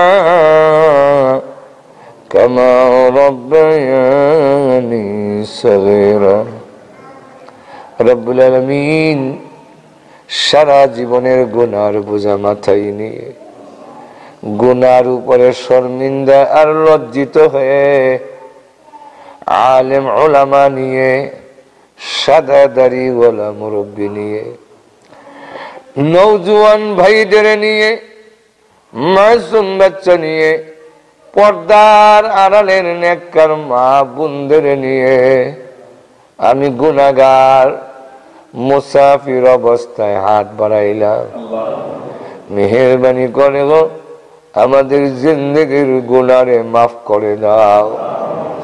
আল্লাহ জানি না আজকের এই মোনাজাত কার জন্য জীবনের শেষ মোনাজাত। কত মানুষ ঘুমায় আর উঠে না, কত মানুষ ঘর থেকে বের হয় আর ঘরে ফিরে আসে না। রব্বুল আলামিন জানি না কার জন্য কাফনের কাপড় দোকানে জমা হয়ে গেছে। আল্লাহ আমার জীবনের কত সাথী পৃথিবী থেকে বিদায় হয়ে গেছে। আল্লাহ মৃত্যু আসার আগে আগে মেহেরবানি করে আমাদের তুমি মাফ করে দাও। আল্লাহ তুমি যদি মাফ না করো আমাদের যাইবার আর কোনো জায়গা নাই। তুমি বিনে কেহ নাই, দিলে তারাইয়া কোথায় যাব ফিরে আইমু ঘুরিয়া ঘুরিয়া। আল্লাহ আমাদের যাইবার আর কোনো জায়গা নাই। দুনিয়াতে দেখেছি ছোট সময় দুষ্টামি করলে আব্বা ঘরে ঢুকতে দেয় না, ভাইয়েরাও জায়গা দেয় না। সন্ধ্যা হয়ে গেলে ঘরের পিছনের দরজায় গিয়ে মা মা বলে ডাক দিলে এমনি দেখতাম মা দরজা খুলে দুইটা হাত বাড়াইয়া দিতেন আর ডেকে বলতেন আয় রে বাবা। সকলে ভুলে গেল আমি তোর গর্ভধারণী মা, ভুলে যাইতে পারি না। সন্তানকে বুকে জড়াইয়া জীবনের সব অপরাধ মাফ করে দেয়। আল্লাহ গর্বে রাখার কারণে যদি মারি এত দয়া এত মায়া হয়, তুমি তো আমাদের সৃষ্টি করেছ, তুমি তো মার চাইতে কোটি কোটি গুণ বেশি দয়ালু। আল্লাহ গুনার বোঝা লইয়া তোমার রহমতের দরজায় হাজির হইছি। মেহেরবানি করে আমাদের জিন্দেগির গুনারে তুমি মাফ করে দাও। আল্লাহ আমরা যে যে উদ্দেশ্য তুলেছি প্রত্যেকের নেক আশাকে পূরণ করে দাও। আমাদের মধ্যে যারা অসুস্থ সুস্থ করে দাও। আল্লাহ আমাদের আওলাদ গুলোরে পাক্কা নামাজি দিনদার বানায়া দাও। ইয়া আল্লাহ আমাদের আওলাদ গুলোরে পাক্কা নামাজি দিনদার পরেজগার বানায়া দাও। ইয়া আল্লাহ আমাদের স্বামী স্ত্রীর মধ্যে মিল মহব্বত বাড়ায়া দাও।